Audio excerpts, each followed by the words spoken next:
नमस्कार। आज हम पढ़ रहे हैं मुंशी प्रेमचंद जी की कहानी शूद्रा। माँ और बेटी एक झोंपड़ी में गांव के उस सिरे पर रहती थी। बेटी बाग से पत्तियां बटोर लाती, माँ भाड़ झोंकती। यही उनकी जीविका थी। सेर दो सेर अनाज मिल जाता था, खाकर पड़ रहती थी। माता विधवा थी, बेटी कुंवारी। घर में और कोई आदमी ना था। माँ का नाम गंगा था, बेटी का गौरा। गंगा को कई साल से यह चिंता लगी हुई थी कि कहीं गौरा की सगाई हो जाए, लेकिन कहीं बात पक्की ना होती थी। अपने पति के मर जाने के बाद गंगा ने कोई दूसरा घर ना किया था, ना कोई दूसरा धंधा ही करती थी। इससे लोगों को संदेह हो गया था कि आखिर इसका गुजारा कैसे होता है। और लोग तो छाती फाड़ फाड़ कर काम करते हैं, फिर भी पेट भर अन्न मयस्सर नहीं होता। यह स्त्री कोई धंधा नहीं करती, फिर भी माँ बेटी आराम से रहती हैं, किसी के सामने हाथ नहीं फैलाती। इसमें कुछ ना कुछ रहस्य अवश्य है। धीरे धीरे यह संदेह और भी दृढ़ हो गया और अब तक जीवित था। बिरादरी में कोई गौरा से सगाई करने पर राजी ना होता था। शूद्रों की बिरादरी बहुत छोटी होती है, 10-5 कोस से अधिक उसका क्षेत्र नहीं होता। इसलिए एक दूसरे के गुण दोष किसी से छिपे नहीं रहते, उन पर पर्दा ही डाला जा सकता है। इस भ्रांति को शांत करने के लिए माँ ने बेटी के साथ कई तीर्थ यात्राएं की, उड़ीसा तक हो आई, लेकिन संदेह ना मिटा। गौरा युवती थी, सुंदरी थी, पर उसे किसी ने कुएं पर या खेतों में हंसते बोलते नहीं देखा। उसकी निगाह कभी ऊपर उठती ही ना थी, लेकिन ये बातें भी संदेह को और पुष्ट करती थी। अवश्य कोई ना कोई रहस्य है। कोई युवती इतनी सती नहीं हो सकती। कुछ गुपचुप की बात अवश्य है। यूं ही दिन गुजरते जाते थे। बुढ़िया दिनों दिन चिंता से घुल रही थी। उधर सुंदरी की मुख छवि दिनों दिन निहरती जा रही थी, कली खिलकर फूल हो रही थी। एक दिन एक परदेसी गांव से होकर निकला, 10-12 कोस से आ रहा था। नौकरी की खोज में कलकत्ता जा रहा था। रात हो गई। किसी कहार का घर पूछता हुआ गंगा के घर आया। गंगा ने उसका खूब आदर सत्कार किया, उसके लिए गेहूं का आटा लाई, घर से बर्तन निकाल कर दिए। कहार ने पकाया, खाया, लेटा, बातें होने लगी। सगाई की चर्चा छिड़ गई। कहार जवान था। गौरा पर निगाह पड़ी, उसका रंग ढंग देखा, उसकी सजल छवि आंखों में खूब गई। सगाई करने पर राजी हो गया। लौटकर घर चला गया। 2-4 गहने अपनी बहन के यहाँ से लाया। गांव के बजाज ने कपड़े उधार दे दिए।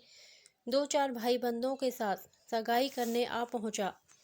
सगाई हो गई, यही रहने लगा।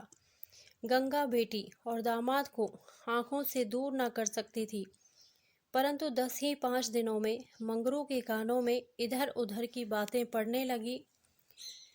सिर्फ बिरादरी ही के नहीं, अन्य जाति वाले भी उनके कान भरने लगे।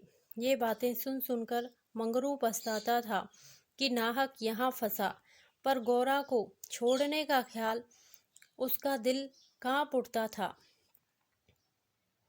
1 महीने के बाद मंगरू अपनी बहन के गहने लौटाने गया। खाने के समय उसका बहनोई उसके साथ भोजन करने ना बैठा। मंगरू को कुछ संदेह हुआ। बहनोई से बोला, तुम क्यों नहीं आते? बहनोई ने कहा, तुम खा लो, मैं फिर खा लूँगा। मंगरू, बात क्या है? तुम खाने क्यों नहीं उठते? बहनोई, जब तक पंचायत न होगी मैं तुम्हारे साथ कैसे खा सकता हूँ? तुम्हारे लिए बिरादरी भी नहीं छोड़ दूंगा। किसी से पूछा न गाछा, जाकर एक हरजाई से सगाई कर ली। मंगरू चौके पर उठाया, मिर्जई पहनी और ससुराल चला आया। बहन खड़ी रोती रह गई। उसी रात को वह किसी से कुछ कहे सुने बगैर गौरा को छोड़कर कहीं चला गया। गौरा नींद में मगन थी उसे क्या खबर थी कि वह रत्न जो मैंने इतनी तपस्या के बाद पाया है मुझे सदा के लिए छोड़े चला जा रहा है। कई साल बीत गए, मंगरू का कुछ पता न चला, कोई पत्र तक न आया। पर गौरा बहुत प्रसन्न थी। वह मांग में सिंदूर डालती, रंग बिरंग के कपड़े पहनती और अधरों पर मिस्सी के धड़े जमाती। मंगरू भजनों की एक पुरानी किताब छोड़ गया था, उसे कभी कभी पढ़ती और गाती। मंगरू ने उसे हिंदी सिखा दी थी। टटोल टटोल कर भजन पढ़ लेती थी।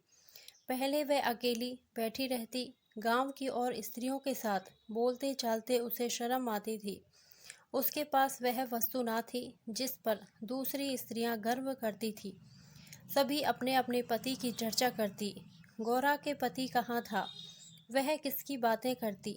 अब उसके भी पति था। अब वह अन्य स्त्रियों के साथ इस विषय पर बातचीत करने की अधिकारिणी थी। वह भी मंगरू की चर्चा करती। मंगरू कितना स्नेहशील था, कितना सज्जन, कितना वीर। पति चर्चा से उसे कभी तृप्ति ही ना होती थी। स्त्रियां, मंगरू तुम्हें छोड़कर क्यों चले गए?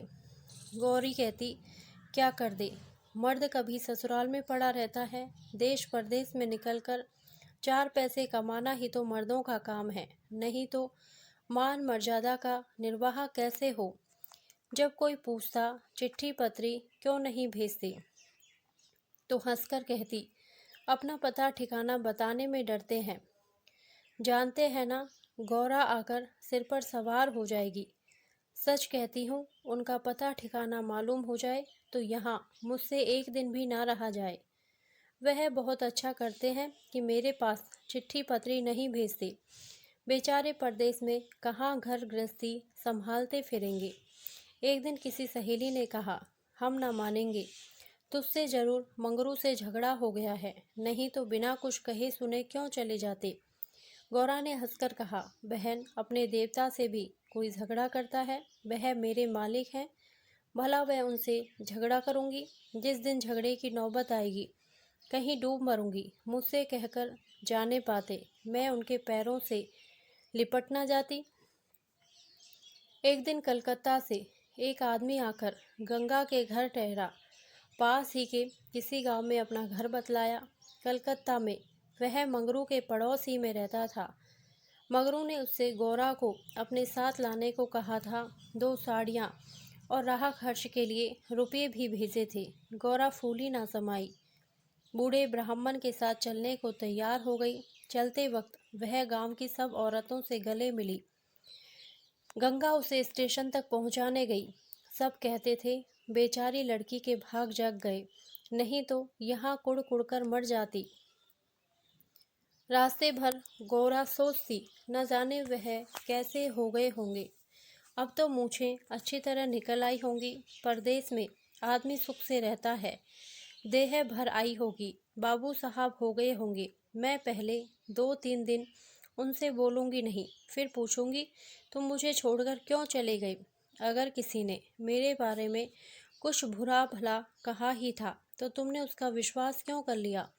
तुम अपनी आंखों से ना देखकर दूसरों के कहने पर क्यों गए? मैं भली हूँ या बुरी हूँ तो तुम्हारी, तुमने मुझे इतने दिलों रुलाया क्यों? तुम्हारे बारे में अगर इसी तरह कोई मुझसे कहता, तो क्या मैं तुमको छोड़ देती? जब तुमने मेरी बाह पकड़ ली तो तुम मेरे हो गए। फिर तुम में लाख ऐब हो मेरी बला से, चाहे तुम तुर्क ही क्यों ना हो जाओ, मैं तुम्हें छोड़ नहीं सकती। तुम क्यों मुझे छोड़कर भागे? क्या समझते थे भागना सहज है? आखिर झक मारकर बुलाया कि नहीं? कैसे ना बुलाते, मैंने तो तुम्हारे ऊपर दया की कि चली आई, नहीं तो कह देती कि मैं ऐसे निर्दयी के पास नहीं जाती, तो तुम आप दौड़े आते। तप करने से देवता भी मिल जाते हैं, आकर सामने खड़े हो जाते, तुम कैसे ना आते? वह धरती बार बार उद्विग्न हो होकर बूढ़े ब्राह्मण से पूछती, अब कितनी दूर है? धरती के छोर पर रहते हैं क्या? और भी कितनी ही बातें वह पूछना चाहती थी, लेकिन संकोचवश पूछ ना सकती थी। मन ही मन अनुमान करके अपने को संतुष्ट कर लेती थी। उनका मकान बड़ा सा होगा, शहर में लोग पक्के घरों में रहते हैं। जब उनका साहब इतना मानता है तो नौकर भी होगा। मैं नौकर को भगा दूंगी। मैं दिन भर पड़े पड़े क्या किया करूंगी। बीच बीच में उसे घर की याद भी आ जाती थी। बेचारी अम्मा रोती होंगी। अब उन्हें घर का सारा काम आप ही करना पड़ेगा। ना जाने बकरियों को चराने ले जाती हैं या नहीं। बेचारी दिन भर मैं करती होंगी। मैं अपनी बकरियों के लिए महीने महीने रुपये भेजूंगी। जब कलकत्ता से लौटूंगी तब सबके लिए साड़ियाँ लाऊंगी। तब मैं इस तरह थोड़े लौटूंगी। मेरे साथ बहुत सा असवाब होगा। सबके लिए कोई ना कोई सौगात लाऊंगी। तब तक तो बहुत सी बकरियां हो जाएंगी। यही सुख स्वप्न देखते देखते गौरा ने सारा रास्ता काट दिया। पगली क्या जानती थी कि मेरे मान कुछ और कर्ता के मन कुछ। क्या जानती थी कि बूढ़े ब्राह्मणों के भेष में पिशाच होते हैं। मन की मिठाई खाने में मगन थी। तीसरे दिन गाड़ी कलकत्ता पहुंची। गौरी की छाती धड़धड़ करने लगी। वह यहीं कहीं खड़े होंगे, अब आते ही होंगे। यह सोचकर उसने घूंघट निकाल लिया और संभल बैठी, मगर मगरू वहां ना दिखाई दिया। बूढ़ा ब्राह्मण बोला, मगरू तो यहाँ नहीं दिखाई देता। मैं चारों ओर छान आया, शायद किसी काम में लग गया होगा। आने की छुट्टी ना मिली होगी। मालूम भी तो ना था कि हम लोग किस गाड़ी से आ रहे हैं। उनकी राह क्यों देखें। चलो डेरे पर चलें। दोनों गाड़ी पर बैठकर चले। गौरा कभी तांगे पर सवार ना हुई थी। उसे गर्व हो रहा था कि कितने ही बाबू लोग पैदल जा रहे हैं, मैं तांगे पर बैठी हूँ। एक क्षण में गाड़ी मंगरू के डेरे पर पहुंच गई। एक विशाल भवन था। अहाता साफ सुथरा, साइबान में फूलों के गमले रखे हुए थे। ऊपर चढ़ने लगी। विस्मय, आनंद और आशा से उसे अपनी सुध ही ना थी। सीढ़ियों पर चढ़ते चढ़ते पैर दुखने लगे। यह सारा महल उनका है। किराया बहुत देना पड़ता होगा। रुपये के तो वह कुछ समझते ही नहीं। उसका हृदय धड़क रहा था कि कहीं मंगरू ऊपर से उतरते आ ना रहे हों। सीढ़ी पर भेंट हो गई तो मैं क्या करूँगी। भगवान करे वह पड़े सोते रहे हों, तब मैं जगाऊं और वह मुझे देखते ही हड़बड़ाकर उठ बैठे। आखिर सीढ़ियों का अंत हुआ।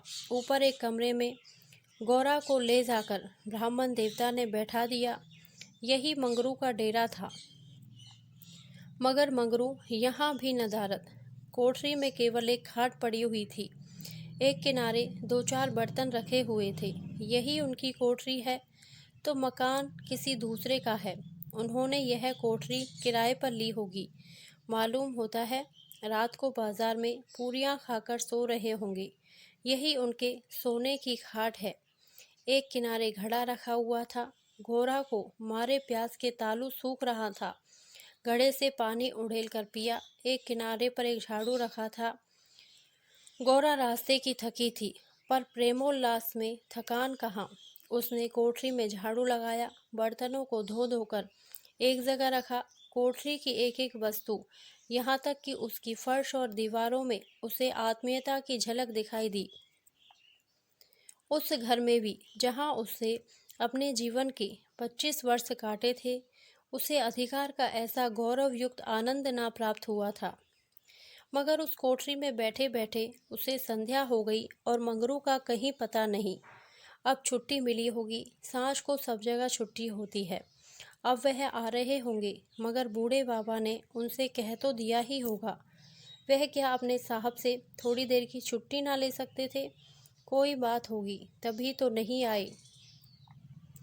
अंधेरा हो गया। कोठरी में दीपक न था। गौरा द्वार पर खड़ी पति की बाट देख रही थी। जाने पर बहुत से आदमियों के चढ़ने उतरने की आहट मिलती थी। बार बार गौरा को मालूम होता था कि वह आ रहे हैं, पर इधर कोई नहीं आता था। 9 बजे बूढ़े बाबा आए। गौरी ने समझा मंगरू है। झटपट कोठरी के बाहर निकल आई। देखा तो ब्राह्मण। बोली, वह कहाँ रह गए। बूढ़ा, उनकी तो यहाँ से बदली हो गई। दफ्तर में गया था तो मालूम हुआ कि वह अपने साहब के साथ यहाँ से कोई 8 दिन की राह पर चले गए। उन्होंने साहब से बहुत हाथ पैर जोड़े कि मुझे 10 दिन की मोहलत दे दीजिए, लेकिन साहब ने एक ना मानी। मंगरू, यहाँ लोगों से कह गए हैं कि घर के लोग आए तो मेरे पास भेज देना। अपना पता दे गए हैं। कल मैं तुम्हें यहाँ से जहाज़ पर बैठा दूंगा। उस जहाज़ पर हमारे देश के और भी बहुत से होंगे, इसलिए मार्ग में कोई कष्ट ना होगा। गौरा ने पूछा, कै दिन में जहाज़ पहुँचेगा? बूढ़ा, 8-10 दिन से कम ना लगेंगे, मगर घबराने की कोई बात नहीं।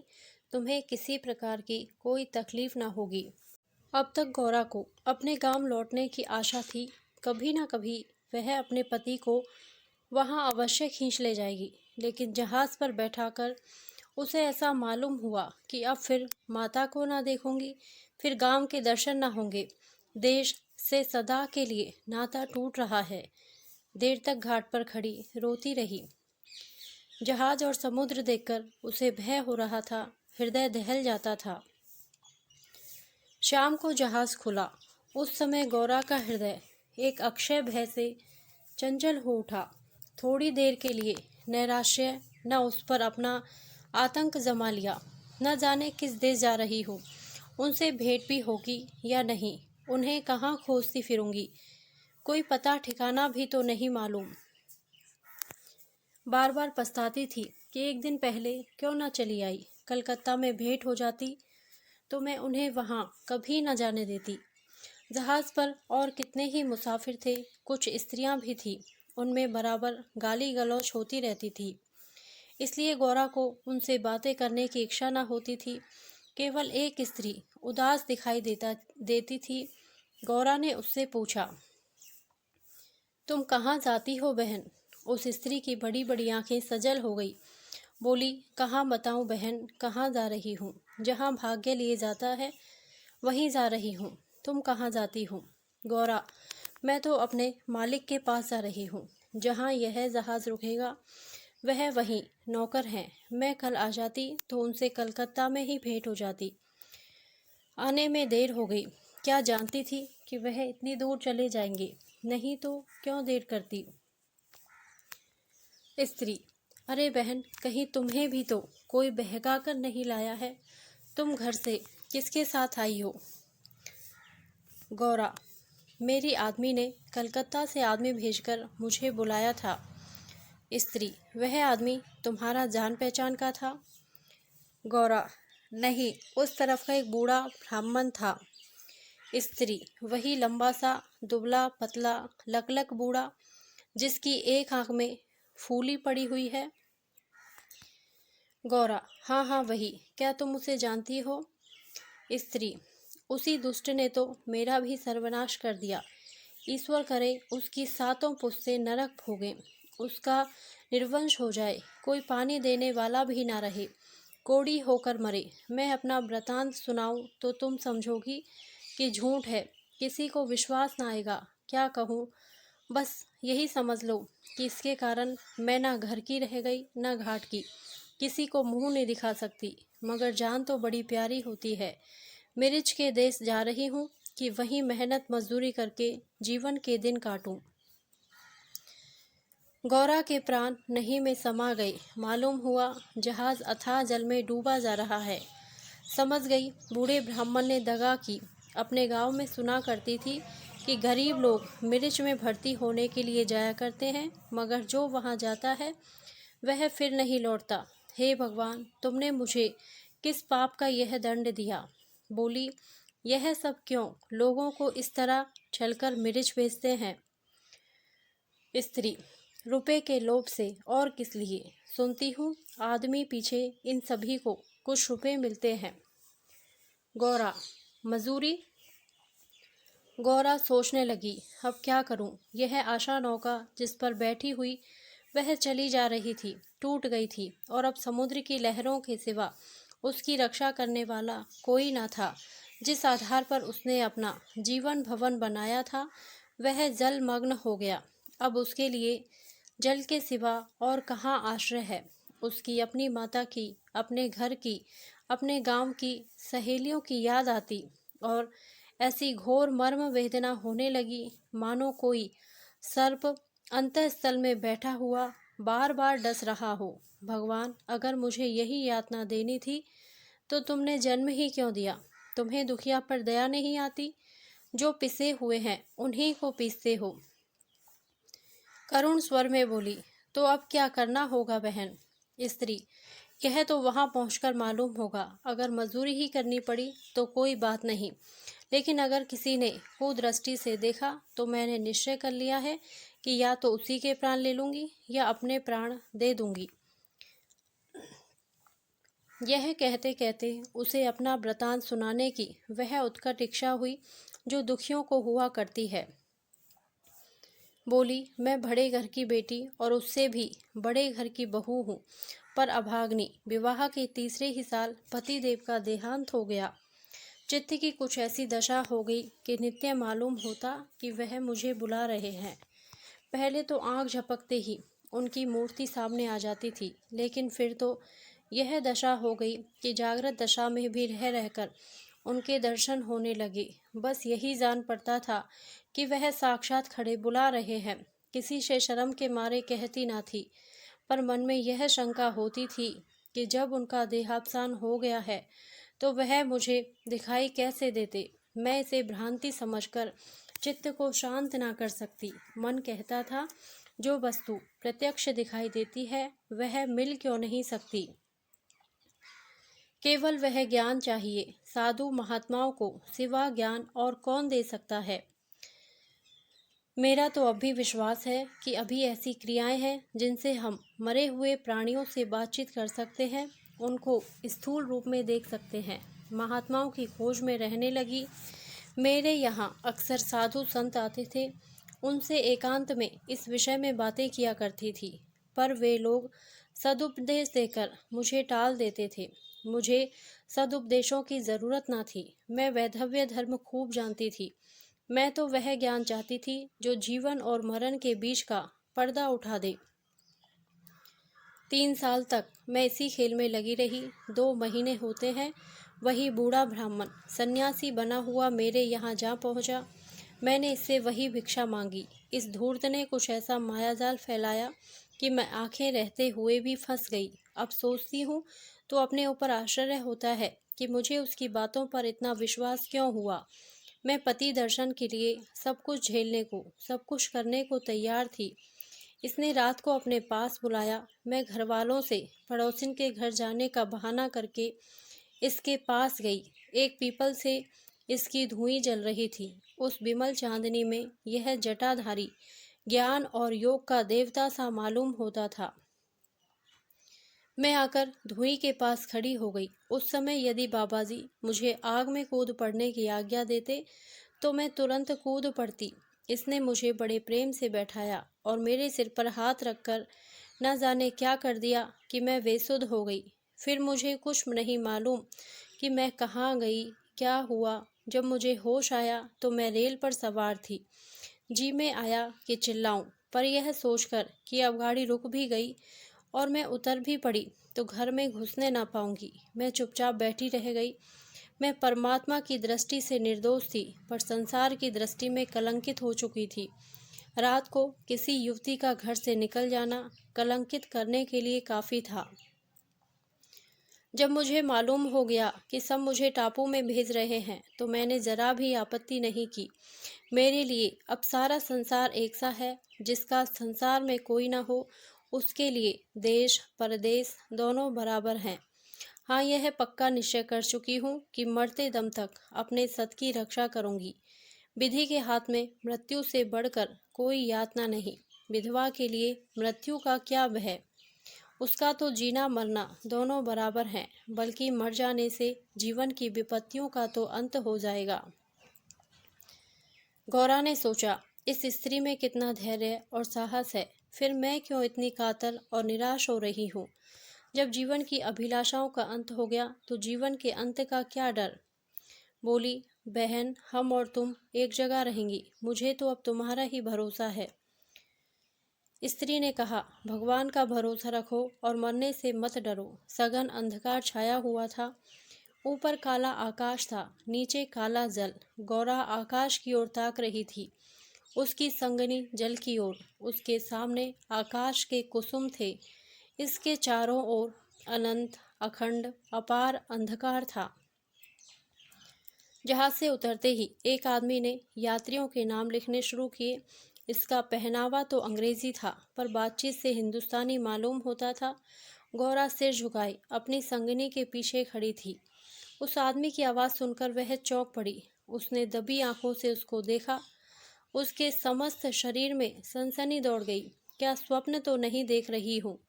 आंखों पर विश्वास न आया। फिर उस पर निगाह डाली। उसकी छाती बेग से धड़कने लगी, पैर थर थर कांपने लगे।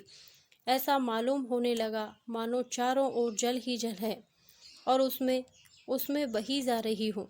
उसने अपनी संगनी का हाथ पकड़ लिया, नहीं तो जमीन में गिर पड़ती। उसके सम्मुख वही पुरुष खड़ा था जो उसका प्राणधार था और जिससे इस जीवन में भेंट होने की उसे लेशमात्र भी आशा न थी। यह मंगरू था, इसमें जरा भी संदेह न था। हाँ, उसकी सूरत बदल गई थी। यौवन काल का वह कांतिमय साहस, सदैव छवि नाम को भी ना थी। बाल खिचड़ी हो गए थे, गाल पिचके हुए, लाल आंखों से कुवासना और कठोरता झलक रही थी।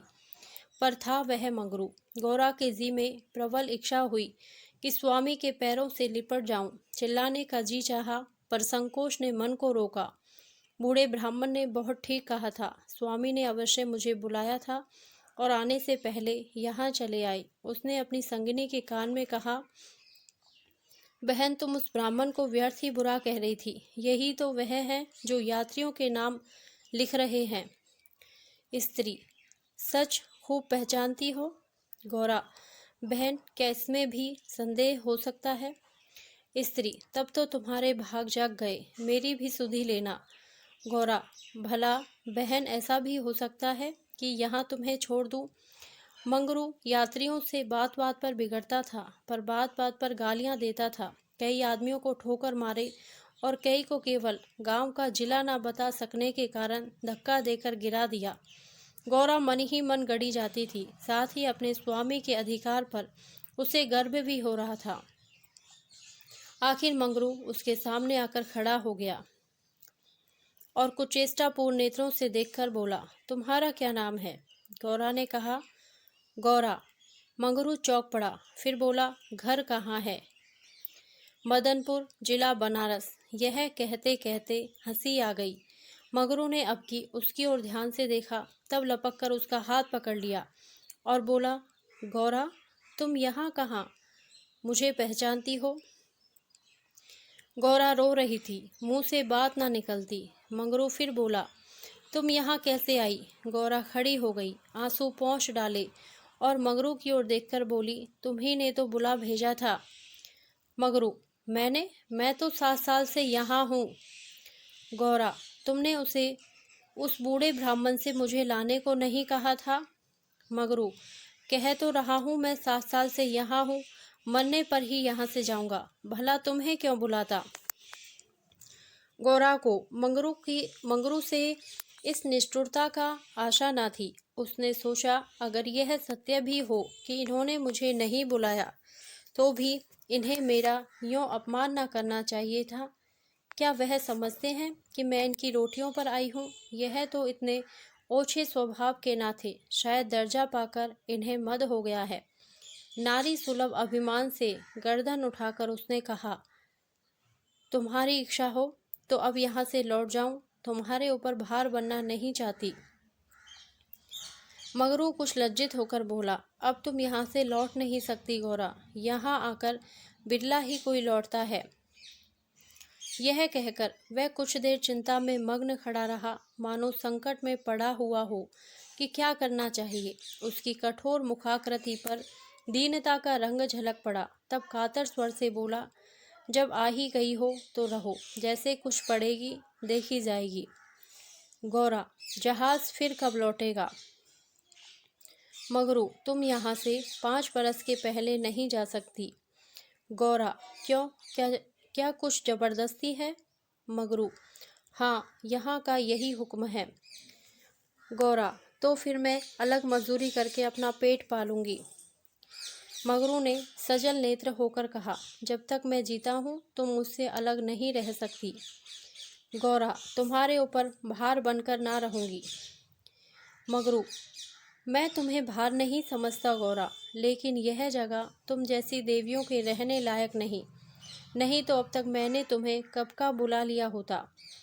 वही बूढ़ा आदमी जिसने तुम्हें बहकाया मुझे घर से आते समय पटना में मिल गया और झांसे देकर मुझे यहाँ भर्ती कर दिया। तब से यहीं पड़ा हुआ हूँ। चलो मेरे घर में रहो, वहाँ बातें होंगी। यह दूसरी औरत कौन है?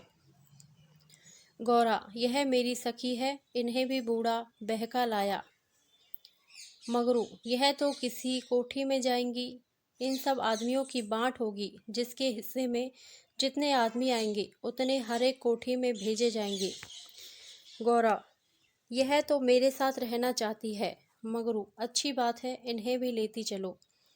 यात्रियों के नाम तो लिखे ही जा चुके थे। मगरू ने उन्हें एक चपरासी को सौंपकर दोनों औरतों के साथ घर की राह ली। दोनों ओर सघन वृक्षों की कतारें थी। जहाँ तक निगाह जाती थी ऊख ही ऊख दिखाई देती थी। समुद्र की ओर से शीतल निर्मल वायु के झोंके आ रहे थे।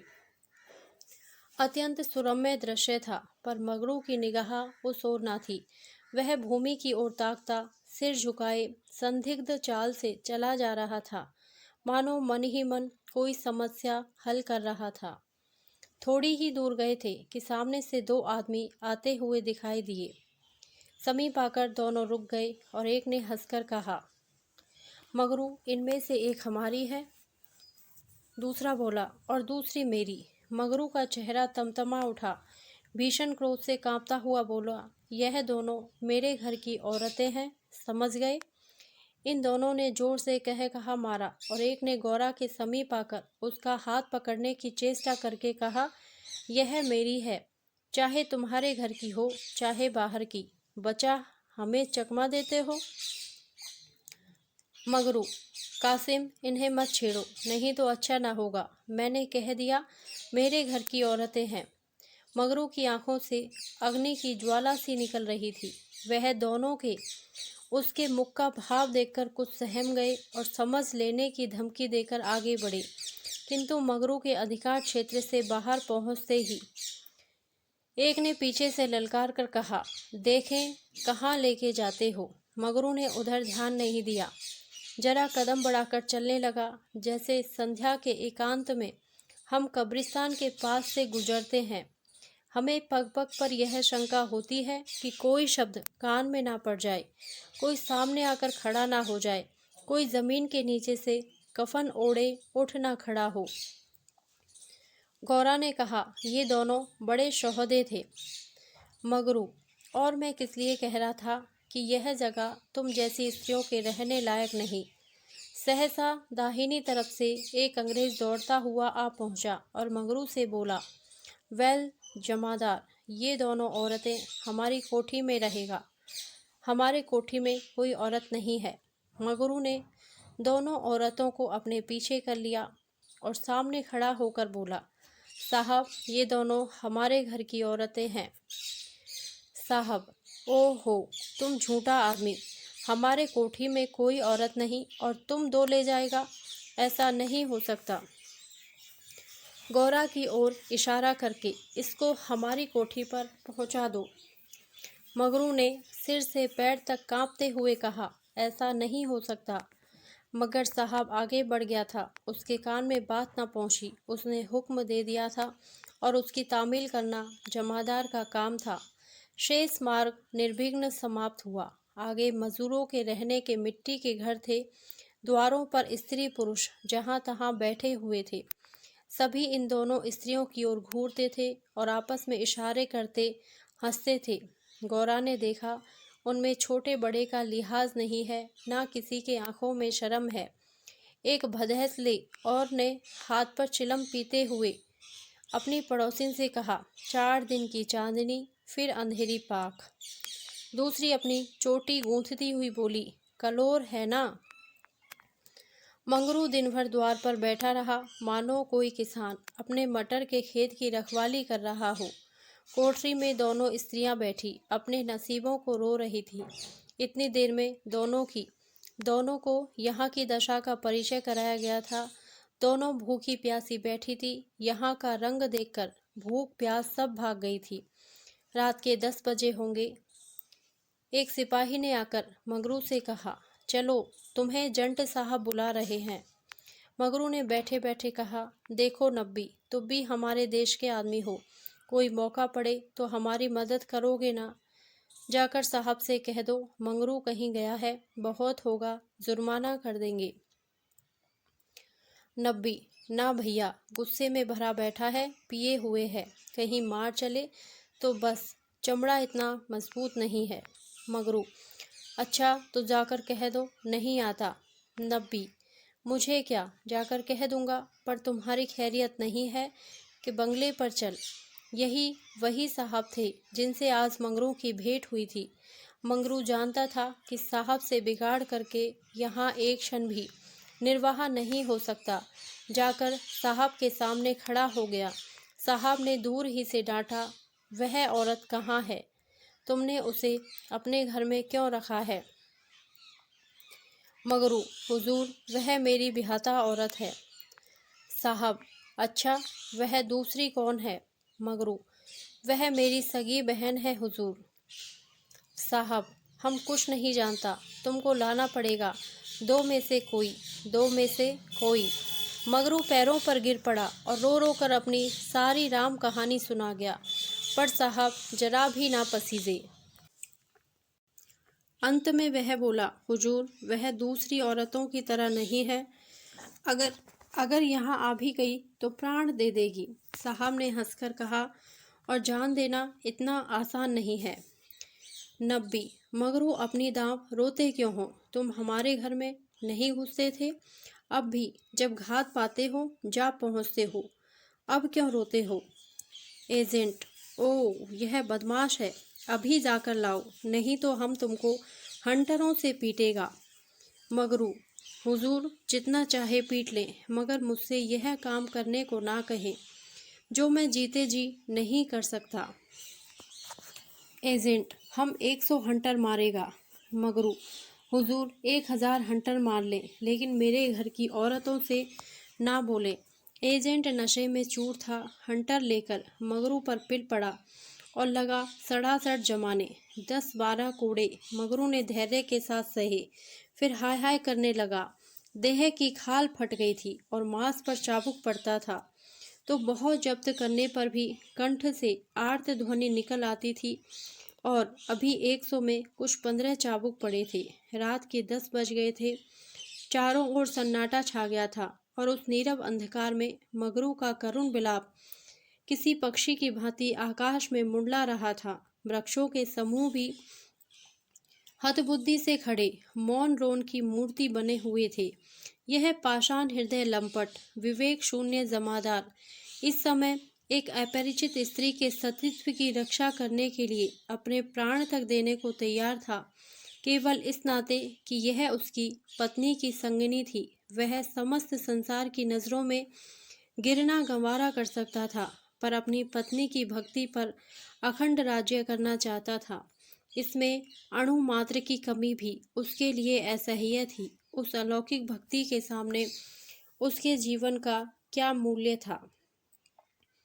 ब्राह्मणी तो जमीन पर ही सो गई थी, पर गौरा बैठी पति की बाट जो रही थी। अभी तक वह उससे कोई बात नहीं कर सकी थी। 7 वर्षों की विपत्ति कथा कहने और सुनने के लिए बहुत समय की जरूरत थी, और रात के सिवा वह समय फिर कब मिल सकता था? उसे ब्राह्मणी पर कुछ क्रोध सा आ रहा था कि यह क्यों मेरे गले का हार हुई। इसी के कारण तो वह घर में नहीं आ रहे हैं। यकायक वह किसी का रोना सुनकर चौंक पड़ी। भगवान, इतनी रात गए, कौन दुख का मारा रो रहा है? अवश्य कोई कहीं मर गया है। वह उठकर द्वार पर आई और यह अनुमान करके कि मंगरू यहाँ बैठा हुआ है, बोली, वह कौन रो रहा है, जरा देखो तो। लेकिन जब कोई जवाब ना मिला तो वह स्वयं कान लगाकर सुनने लगी। सहसा उसका कलेजा धक से हो गया। तो यह उन्हीं की आवाज़ है। अब आवाज़ साफ सुनाई दे रही थी। मगरू की आवाज़ थी। वह द्वार के बाहर निकल आई। उसके सामने एक गोली के अंपे पर एजेंट का बंगला था। उसी तरफ से आवाज आ रही थी, कोई उन्हें मार रहा है। आदमी मार पड़ने पर ही इस तरह रोता है। मालूम होता है वही साहब उन्हें मार रहे हैं। वह वहां खड़ी ना रह सकी, पूरी शक्ति से उस बंगले की ओर दौड़ी। रास्ता साफ था। एक क्षण में वह फाटक पर पहुंच गई। फाटक बंद था। उसने जोर से फाटक पर धक्का दिया, लेकिन वह फाटक ना खुला और कई बार जोर जोर से पुकारने पर भी कोई बाहर ना निकला। तो वह फाटक के जंगलों पर पैर रखकर भीतर कूद पड़ी और उस पार जाते ही उसने एक रोमांचकारी दृश्य देखा। मंगरू नंगे बदन बरामदे में खड़ा था और एक अंग्रेज उसे हंटरों से मार रहा था। गौरा की आंखों के सामने अंधेरा छा गया। वह एक छलांग में साहब के सामने जाकर खड़ी हो गई और मंगरू को अपने अक्षय प्रेम सबल हाथों से ढांक कर बोली, सरकार दया करो, इनके बदले मुझे जितना मार लो, पर इनको छोड़ दो। एजेंट ने हाथ रोक लिया और उन्मत्त की भांति गौरा की ओर कई कदम आकर बोला, हम इसको छोड़ दें तो तुम मेरे पास रहेगा। मंगरू के नथुने फड़कने लगे। यह पामर नीच अंग्रेज मेरी पत्नी से इस तरह की बातें कर रहा है। अब वह जिस अमूल्य रत्न की रक्षा के लिए इतनी यातनाएं सह रहा था, वही वस्तु साहब के हाथ में चली जा रही है। यह असह्य था। उसने चाहा कि लपककर साहब की गर्दन पर चढ़ बैठूं। जो कुछ होना है हो जाए। यह अपमान सहने के बाद जीकर ही क्या करूंगा। लेकिन नब्बी ने उसे तुरंत पकड़ लिया और कई आदमियों को बुलाकर उसके हाथ पांव बांध दिए। मगरू भूमि पर छटपटाने लगा। गौरा रोती हुई साहब के पैरों पर गिर पड़ी और बोली, हुजूर इन्हें छोड़ दो, मुझ पर दया करें। एजेंट, तुम हमारे पास रहेगा? गौरा ने खून का घूंट पीकर कहा, हाँ रहूंगी। बाहर मंगरू बरामदे में पड़ा करा रहा था। उसकी देह में सूजन थी और घावों में जलन। सारे अंग जकड़ गए थे। हिलने की भी शक्ति न थी। हवा घावों में शर के समान चुभती थी, लेकिन यह व्यथा वह सह ना सकता था।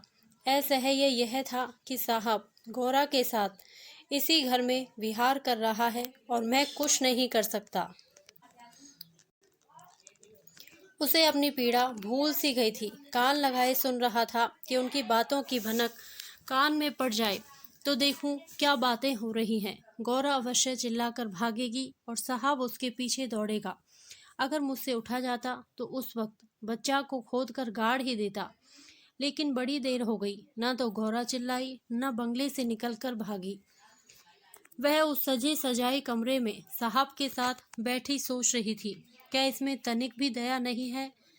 मगरू का पीड़ा क्रंदन सुन सुनकर उसके हृदय के टुकड़े हुए जाते थे। क्या इसके अपने भाई बंद माँ बहन नहीं है? माता यहाँ होती तो उसे इतना अत्याचार न करने देती। मेरी अम्मा लड़कों पर कितना बिगड़ती थी। जब वह किसी को पेड़ पर ढेले चलाते देखती थी। पेड़ में भी प्राण होते हैं। क्या इसकी माता इसे एक आदमी के प्राण लेते देखकर भी इसे मना ना करती? साहब शराब पी रहा था और गौरा गोश्त काटने का छुरा हाथ में लिए खेल रही थी। सहसा गौरा की निगाह एक चित्र की ओर गई। उसमें एक माता बैठी हुई थी। गौरा ने पूछा, साहब यह किसकी तस्वीर है? साहब ने शराब का गिलास मेज पर रखकर कहा, ओ यह हमारे खुदा की माँ मरियम है। गौरा, बड़ी अच्छी तस्वीर है। क्यों साहब, तुम्हारी माँ जीती है ना? साहब, वह मर गया। जब हम यहाँ आया तो वह बीमार हो गया, हम उसको देख भी ना सका। साहब के मुखमंडल पर करुणा की झलक दिखाई दी। गौरा बोली, तब तो उन्हें बड़ा दुख हुआ होगा। तुम्हें अपनी माता का प्यार नहीं था? वह रो रो कर मर गई और तुम देखने भी नहीं गए, तभी तुम्हारा दिल कड़ा है। साहब, नहीं नहीं, हम अपनी माता को बहुत चाहता था। वैसी औरत दुनिया में ना होगी। हमारा बाप हमको बहुत छोटा सा छोड़कर मर गया था। माते ने कोयले की खान में मजदूरी करके हमको पाला। गौरा, तब तो वह देवी थी। इतनी गरीबी का दुख सहकर भी तुम्हें दूसरे पर तरस नहीं आता। क्या वह दया की देवी तुम्हारी बेदर्दी देखकर दुखी ना होती होंगी? उनकी कोई तस्वीर तुम्हारे पास है? साहब, ओ हमारे पास उनके कई फोटो हैं। देखो, वह उन्हीं की तस्वीर है। वह दीवार पर।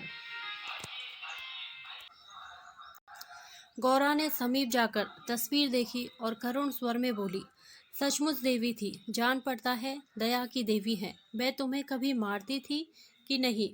मैं तो जानती हूँ वह कभी किसी पर बिगड़ती होंगी। बिल्कुल दया की मूर्ति है। साहब, ओ मामा हमको कभी नहीं मारता। वह बहुत गरीब था, पर अपने कमाई में कुछ ना कुछ जरूर खैरात करता था। किसी बेबाप के बाग को देखकर उसकी आंखों में आंसू भर आता था। वह बहुत ही दयावान था। गौरा ने तिरस्कार के स्वर में कहा, और उसी देवी के पुत्र होकर तुम इतने निर्दयी हो? क्या वह होती तो तुम्हें किसी को इस तरह हत्यारों की भांति मारने देती? वह सरग में रो रही होंगी। सरग नरक तो तुम्हारे यहाँ भी होगा। ऐसी देवी के पुत्र कैसे हो गए?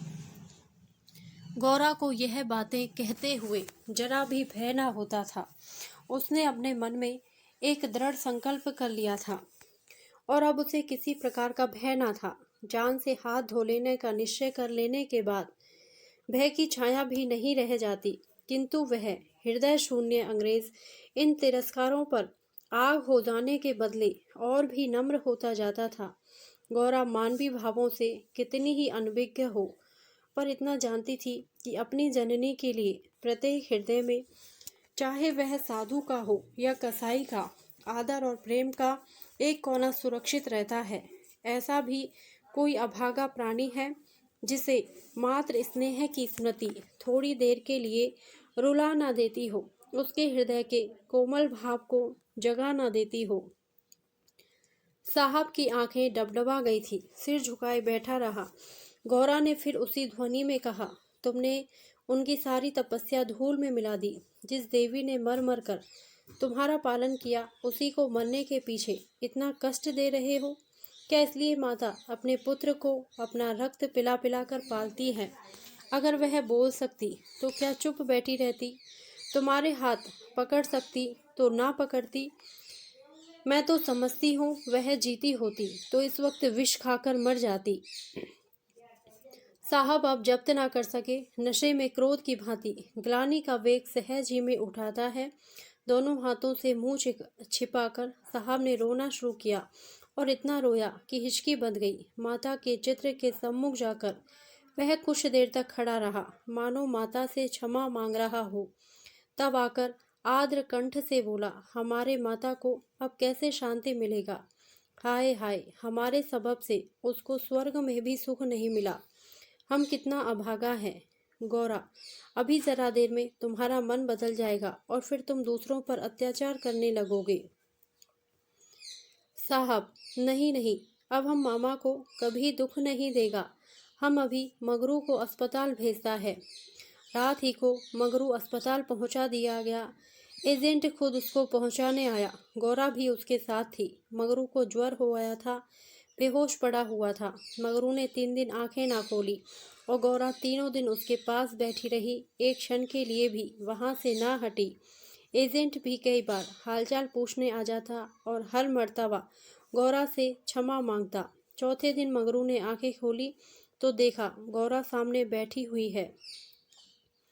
गौरा उसे आंखें खोलते देखकर पास आ खड़ी हुई और बोली, अब कैसा जी है? मगरू ने कहा, तुम यहाँ कब आई? गौरा, मैं तो तुम्हारे साथ ही यहाँ आई थी, तब से यही हूँ। मगरू, साहब के बंगले में क्या जगह नहीं है? गौरा, अगर बंगले की चाह होती तो 7 समुद्र पार तुम्हारे पास क्यों आती? मगरू, आकर कौन सा सुख दे दिया है? तुम्हें यही करना था तो मुझे मर क्यों न जाने दिया? गौरा ने झुंझलाकर कहा, तुम इस तरह की बातें मुझसे ना करो। ऐसी बातों से मेरी देह में आग लग जाती है। मगरू ने मुंह फेर लिया, मानो उसे गौरा की बात पर विश्वास नहीं आया। दिन भर गौरा मगरू के पास बेदाना पानी खड़ी रही। गौरा ने कई बार उसे बुलाया, लेकिन वह चुप्पी साधे रह गया। यह संदेह युक्त निरादर कोमल हृदय गौरा के लिए असह्य था। जिस पुरुष को वह देवतुल्य समझती थी, उसके प्रेम से वंचित होकर वह कैसे जीवित रह सकती थी। यही प्रेम उसके जीवन का आधार था। उसे खोकर अब वह अपना सर्वस्व खो चुकी थी। आधी रात से अधिक बीत चुकी थी। मगरू बेखबर सोया हुआ था। शायद वह कोई स्वप्न देख रहा था। गौरा ने उसके चरणों पर सिर रखा और अस्पताल से निकली। मगरू ने उसका परित्याग कर दिया था, वह भी उसका परित्याग करने जा रही थी। अस्पताल के पूर्व दिशा में एक फर्लांग पर एक छोटी सी नदी बहती थी। गौरा उसके कगार पर खड़ी हो गई। अभी कई दिन पहले वह अपने गांव में आराम से पड़ी हुई थी। उसे क्या मालूम था कि जो वस्तु इतनी मुश्किल से मिल सकती है, वह इतनी आसानी से खोई भी जा सकती है। उसे अपनी माँ की, अपने घर की, अपनी सहेलियों की, अपनी बगरी के बच्चों की याद आई। वह सब कुछ छोड़कर इसलिए यहाँ आई थी। पति के ये शब्द, क्या साहब के बंगले में जगह नहीं है, उसके मर्म स्थान में वाणों के समान चुभे हुए थे। यह सब मेरे ही कारण तो हुआ। मैं ना रहूंगी तो वह फिर आराम से रहेंगे। सहसा उसे ब्राह्मणी की याद आ गई। उस दुखिया के दिन यहाँ कैसे कटेंगे। चलकर साहब से कह दूं, उसे या तो उसके घर भेज दे या किसी पाठशाला में काम दिला दे। वह लौटना ही चाहती थी कि किसी ने पुकारा, गौरा गौरा। वह मंगरू का करुण कंपित स्वर था। वह चुपचाप खड़ी हो गई। मंगरू ने फिर पुकारा, गौरा गौरा, तुम कहाँ? मैं ईश्वर से कहता हूँ कि। गौरा ने और कुछ ना सुना। वह धम से नदी में कूद पड़ी। बिना अपने जीवन का अंत किए वह स्वामी की विपत्ति का अंत ना कर सकती थी। धमाके की आवाज़ सुनते ही मगरू भी नदी में कूदा। वह अच्छा तैराक था, मगर कई बार गोते मारने पर भी गौरा का कहीं पता न चला। प्रातःकाल दोनों लाशें साथ साथ नदी में तैर रही थी। जीवन यात्रा में उन्हें वह चिरसंग कभी न मिला था। स्वर्ग यात्रा में दोनों साथ साथ जा रहे थे। धन्यवाद। यदि आपको यह कहानी अच्छी लगी हो तो प्लीज़ मेरे वीडियो को लाइक करें, शेयर करें और मेरे चैनल को सब्सक्राइब करें। Thank you.